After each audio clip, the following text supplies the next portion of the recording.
Bueno, buenos días a todos. Vamos a arrancar con el Morning Call. Esta semana principalmente no hay grandes datos. Hoy vamos a tener la expectativa de inflación de la Fed, que bueno, por lo que venimos viendo, no daría muchos indicios de estar bajando abruptamente. O sea, hay algunos datos que nos están marcando que la presión sobre los precios está bajando, que tiene que ver más que nada con la energía. Eh, el precio de los combustibles está bajando, entonces, bueno, eso quita presión sobre la inflación. Eh, la inflación tiene, digamos, básicamente un componente monetario muy fuerte, con lo cual ahora el trabajo que está haciendo la Fed un poco, o lo que está intentando hacer es bajando la demanda, ¿no? Si bien esto va a aflojar sobre la inflación, no va a hacer que llegue a los objetivos que tiene propuestos la Fed, ¿no? Por el momento. Con lo cual se espera que todavía se mantenga, digamos, la suba de tasas. El martes tenemos una encuesta que es interesante, que es el índice en realidad de pequeñas empresas, pymes que tienen no muchos empleados y es un indicador de la temperatura del mercado. Después tenemos el dato de inflación. El dato de inflación siempre, bueno, es un poco retrasado porque primero por cómo está conformado el dato y por otro lado por los días que sale. Al salir 15, 20 días, aunque no parezca, ya es un dato retrasado que nos sirve para ir confirmando lo que estemos viendo, ¿no? Y después lo que vamos a tener es el jueves los pedidos de nuevos subsidios, como todos los jueves, y datos preliminares el viernes del sentimiento del consumidor. Salvo que haya algo muy exagerado, tampoco se le da tanta importancia, yo no le doy mucha importancia. Más que nada como para que tengamos un ballpark, digamos, un panorama de lo que sucede esta semana. Vamos a ver algunos datos de los que pasé hoy a la mañana, que es un poco un compilado, digamos, de dónde estamos hoy parados. Por un lado tenemos algo que es una buena noticia, digamos, desde el punto de vista social, si queremos, que es que hay empleo, que el empleo está subiendo. La semana pasada en Estados Unidos respecto a las estimaciones que iban entre 200, 250, 270 mil empleos nuevos, hubo 500, se duplicó, fue una sorpresa. Esta sorpresa tiene algunos bemoles, porque por un lado obviamente el empleo, como decía antes, a nivel social es bueno, a nivel mercado y a nivel inflación, no es que los intereses estén contrapuestos, que el mercado quiera lo contrario y que el mercado quiera desempleo, porque tampoco sería bueno porque eso indica recesión. Lo que pasa es que en esta circunstancia puntual en donde estamos parados, en donde lo que entiende el mercado es que la Fed quiere enfriar la economía para bajar la inflación, si la indicación de empleo es muy alta, si bien el dato de la semana pasada era un dato bastante atrasado porque veíamos que el mercado de empleo venía bastante fuerte, no se venía cayendo. Los mercados que vemos que están más débiles son, por ejemplo, el de real estate, pero la verdad es que el empleo viene firme. Y tiene sentido porque en las crisis que son inflacionarias, habitualmente el empleo se mantiene firme. En Argentina tuvimos durante años, los primeros años, si queremos, de alta inflación, el empleo no marcaba eh, grandes peligros para la economía. Por eso también es que la profundización de la crisis y los desajustes macroeconómicos se siguieron dando. Si eso se hubiese vivido en el empleo, hubiese sido mucho más difícil seguir de esa forma. Pero bueno, en las crisis inflacionarias es así, la inflación genera este empleo porque lo que se está haciendo es las señales en los precios son equívocas, entonces el mercado básicamente contrata gente que después es un problema para la economía en general. Pero bueno, lo que estamos viendo es un piso de mercado en lo que es desempleo. Ese piso de mercado da lugar a lo que se llama, déjenme ver si yo lo puse por acá, porque se me fue para el final. Vamos a ver esto. Esta recta que está acá, la línea roja, perdónenme que hago esto, pero se me fue para el final de la presentación.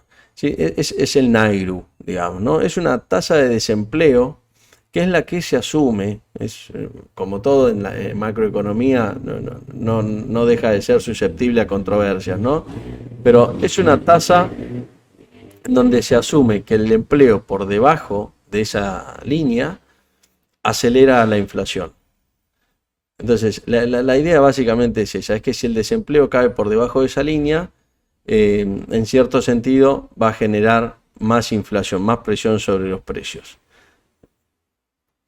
Entonces, existe desde los años 70, y no sé si antes, les digo la verdad, pero bueno, es un indicador que se tiene en la economía y es un indicador más de que la inflación podría no estar yendo hacia donde la Fed quiere. ¿Qué significa esto? Que si la Fed no está logrando que la inflación que disminuya al 2%, con lo que están haciendo ahora, básicamente la implicancia es que tienen que hacer más.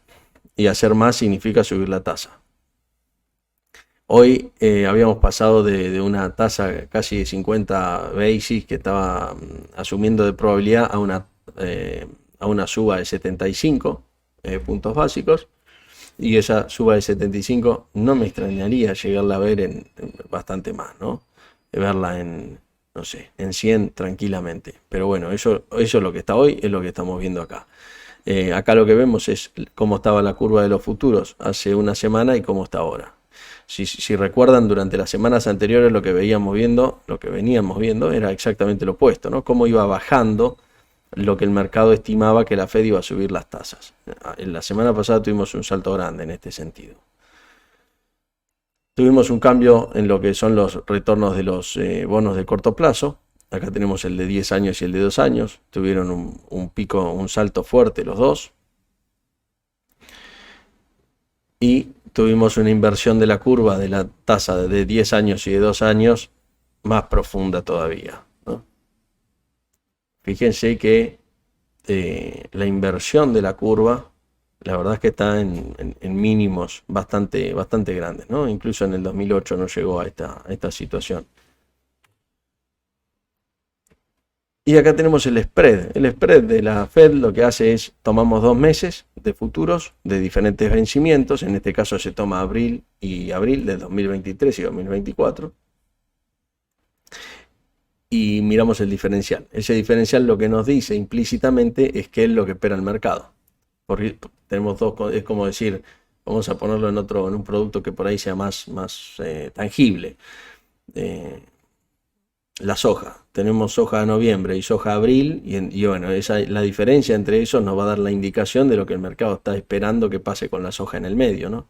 Si el de abril está más bajo que el de noviembre, significa que hay algo que, bueno, que por algún motivo el mercado espera que va a estar más bajo o más alto. Con la Fed pasa lo mismo, la tasa de interés no es ni más ni menos que un producto un instrumento que se puede comprar y vender, y el mercado a través de la oferta y la demanda le pone una cotización implícita y bueno, asume probabilidades. De esa forma asumimos ciertas probabilidades. Y ahí lo que tenemos es que la Fed lo que está esperando es que las tasas aumenten entre abril del 23 y el 24 alrededor de un punto. No de un punto, de 90, estamos hablando, 90 basis. Así que bueno, esto es... no, tengo uno más, que es el de tarjetas de crédito. Esto es el crédito de los consumidores, cómo está creciendo el crédito de los consumidores, cómo decayó durante la crisis y cómo está creciendo ahora con fuerza, cómo está bajando lo que son créditos de estudio y cómo está creciendo lo que son créditos de no renovables, digamos. Esto es un indicador más, una indicación más de que la economía todavía no se estaría enfriando. Estos, si bien son datos que quizás no son los más leading en cuanto a lo que no son los que primero van a salir o primero vamos a ver en dónde impacta, pero sí son datos que nos confirman que el crédito por ahora no está disminuyendo. Si el crédito no disminuye es porque la gente sigue comprando, básicamente. Así que bueno. Acá llegamos al final de lo que tiene que ver con los datos. Eso fue un poco la semana pasada y lo que esperamos esta semana. Y después yo les pasé un informe que lo pueden ver. Si alguno no lo ve, me avisa. Se envió a todos los mails con el que están registrados. Y la idea es que van a empezar a recibir periódicamente algunos informes por escrito, porque es una lista de distribución solo de Trader Pro y yo se los voy a ir mandando por ahí todo lo que tenga que ver con el servicio. Básicamente ahí lo que hice fue analizar 3 índices y algunas acciones. Yo voy a mandarles alguna actualización durante estos días.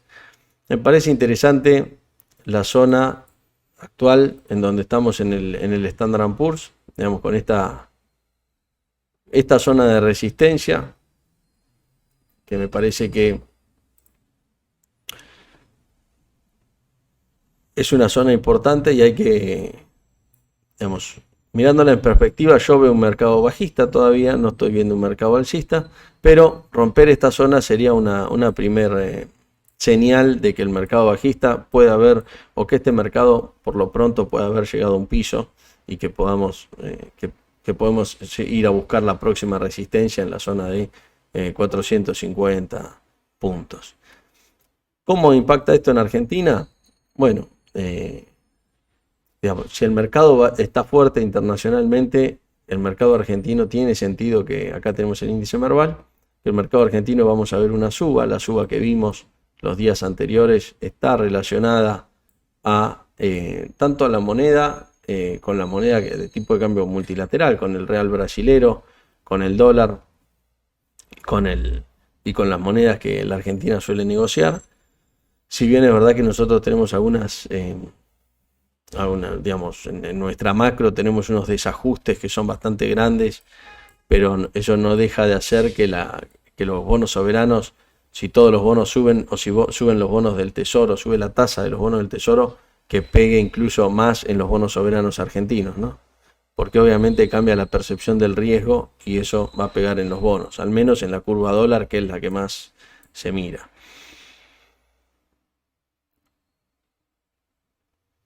Entonces no me voy a meter mucho en los análisis, salvo si hay alguna pregunta que tengan. Si no hay ninguna pregunta, voy a repasar alguno más y ya después seguimos. Lo cerramos acá, digamos, mejor dicho. El EWZ es el índice, el ETF de Brasil, que es el que está bastante correlacionado con los papeles locales, Galicia, etcétera. Y después tienen YPF, por ejemplo, con lo que tiene que ver con los ETF de... Si miramos YPF,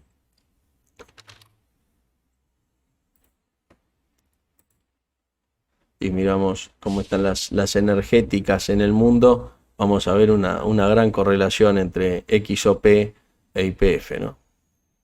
Hay algunos papeles interesantes que yo vengo siguiendo, que les voy a pasar seguramente durante el día alguna indicación de lo que voy viendo. UCOM es uno de ellos. Occidental Petroleum es otro. Las energéticas hoy y las que están relacionadas al petróleo, bueno, obviamente el indicador en este mercado, Chevron es otra, que yo Chevron la estoy viendo otra vez con una señal bajista, ¿no? Los fondos especulativos están cerrando posiciones en soja, en trigo, en maíz, en los principales commodities, que venían bastante posicionados y están saliendo paulatinamente. Cerraron un montón de posiciones la semana pasada. Esta semana, sobre fin de la semana, vamos a ver cómo están esas posiciones. Pero por ahora también la soja no pareciera estar reaccionando mucho y yo no esperaría que supere ni que llegue a los valores anteriores, ni mucho menos. La verdad es que creo que se va a mantener en esta zona o incluso acá lo que estamos viendo es una zona lateral por ahora. Así que no hay mucho que esperar, me parece, de la soja en el corto plazo. Les mando un saludo y nos estamos hablando.